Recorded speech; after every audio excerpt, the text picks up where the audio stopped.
Hello అండి అందరికి. నాకైతే చికెన్ లాగే తినాలని అయితే బుద్ధొచ్చింది. యాక్చువల్ గా మా హస్బెండ్ అయితే ఇన్స్టాగ్రామ్ లో ఫుడ్ వీడియోస్ చూస్తూ ఈ చికెన్ డోనట్స్ అయితే సెండ్ చేశాడు వీడియోని.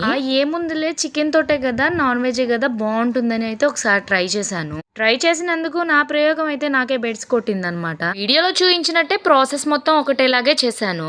ఎక్కడ మిస్టేక్ జరిగిందో నాకు అర్థం కాలేదు. చికెన్ డోనట్స్ లా అవేవి చికెన్ నగెట్స్ లా అయిపోయినాయి అనమాట. ఈ చికెన్ పేస్ట్ అనేది కొంచెం లూజ్ గా అయితే అయ్యింది. ఇంకా సో దాన్ని అయితే డోనట్స్ కి అయితే రాలేదని నగెట్స్ అయితే చేశాను. అదేంటో అర్థమే కాలేదు. తిన్న 2 hours కే మా హస్బెండ్ కి అయితే మోషన్స్ అయితే స్టార్ట్ అయినాయి. నాకు అప్పుడు అనిపించింది ఎంతైనా చికెన్ ని చికెన్ లాగే తినాలి కానీ ఇలా డోనట్స్ నగెట్స్ అని లాలీపాప్స్ అని ఇలా అయితే చేసుకొని తినకూడదు. చికెన్ తో ఎన్నో వెరైటీస్ చేసే నేను వీటిలో మాత్రం ఫెయిల్ అయిపోయాను. అయినా వీటిని చేసుకొని తినకుండా ఉండడమే బెటర్ అనిపించింది నాకు. మరి మీలో ఎంతమంది నాలాగా ఇలాంటివి ట్రై చేస్తుంటారు?